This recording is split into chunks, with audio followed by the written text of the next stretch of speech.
উস্তাদ, আগের দিন জিনদের কিভাবে ইবাদত করা হয় এ বিষয়ে আলোচনা করেছিলেন।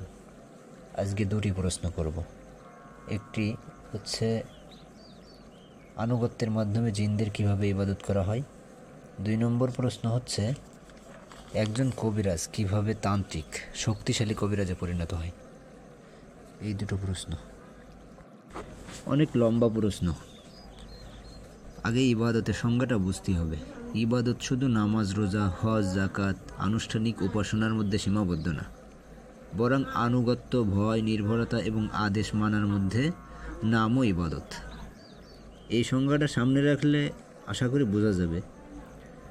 তো মানুষ কিভাবে জিনদের আনুগত্য করে 5টা পয়েন্ট দেখাবো। 1 নম্বর, জিনদের মাধ্যমে জাদুবিদ্যা ও তান্ত্রিক বিদ্যা চর্চা করা। যেমন অনেক জাদুকার তান্ত্রিক জিনদের সাহায্য নেয়। তারা বিভিন্ন তদবির, মন্ত্র ও গোপন নিয়ম অনুসরণ করে জিনদের সন্তুষ্ট করার চেষ্টা করে। সাধারণত এর মধ্যে থাকে জিনদের নামে বলি দেওয়া, নির্দিষ্ট তাবিজ, মন্ত্র বা ঝাড়ফুঁক ব্যবহার করা, জিনদের জন্য খাবার দেওয়া, জিনদের নির্দেশে নোংরা ও পাপাচারমূলক কাজ করা, জিনদের ভয় পেয়ে তাদের সন্তুষ্ট করার চেষ্টা করা। কিছু মানুষ মনে করে জিনরা ক্ষতি করতে পারে, তাই তারা বিভিন্ন আচার অনুষ্ঠান পালন করে বা মাজারে মান্যত করে। 2 নম্বর, জিনদের মাধ্যমে ভবিষ্যৎবাণী জানার চেষ্টা করা। যেমন হাত দেখা, তাস ও ক্রিস্টাল বলের মাধ্যমে ভাগ্য গণনা করা, স্বপ্নে জিনদের দেখা ও তাদের নির্দেশ মেনে চলা। 3 নম্বর, জিনদের দ্বারা অন্যকে ক্ষতি করা বা সাহায্য চাওয়া। অনেকে ব্যক্তিগত স্বার্থে প্রেম, প্রতিশোধ, ব্যবসার উন্নতি জিনদের সাহায্য নেয়। এতে শয়তান জিনরা তাদের দাস বানিয়ে ফেলে। ইসলামে এটি সম্পূর্ণ হারাম।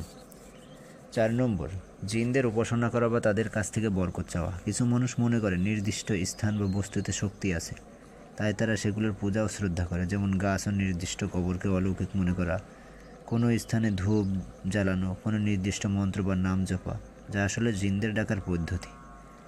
এই কাজগুলোর মাধ্যমে সাধারণত জিনদের আনুগত্য করা হয়। এবার আসো তোমার দ্বিতীয় প্রশ্নের উত্তর দিই। একজন কবিরাজ কিভাবে তান্ত্রিক শক্তিশালী কবিরাজে পরিণত হয়। একজন কবিরাজ যদি তান্ত্রিক বিদ্যা শিখতে চায় তাহলে সাধারণত সে বেশ কয়েকটি বিষয় তার সামনে রাখতে হয়। 1 নম্বর, জিনদের সাথে চুক্তি করা। তান্ত্রিকতা ও শক্তিশালী জাদুবিদ্যার জন্য একজন কবিরাজকে শয়তান জিনদের সাথে সম্পর্ক গড়ে তুলতে হয়।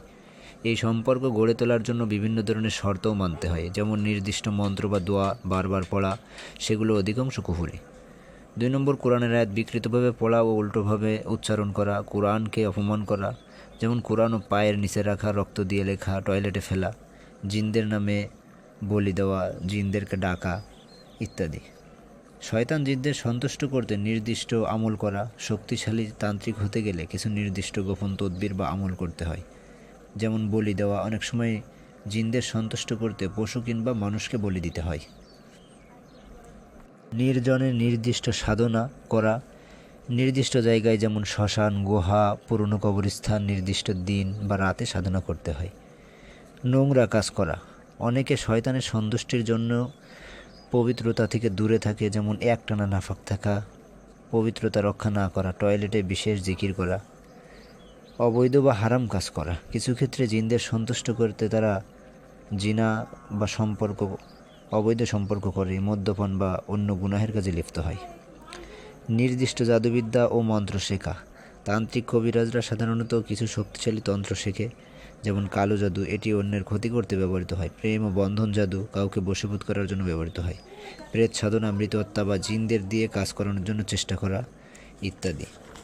এই বিষয়গুলো হচ্ছে করলে সে একজন তান্ত্রিক বা শক্তিশালী কবিরাজে পরিণত হয়। উস্তাদ, বুঝতে পারিছি। অনেক ধন্যবাদ আপনাকে, ক্লিয়ার করে বুঝাই দিলেন।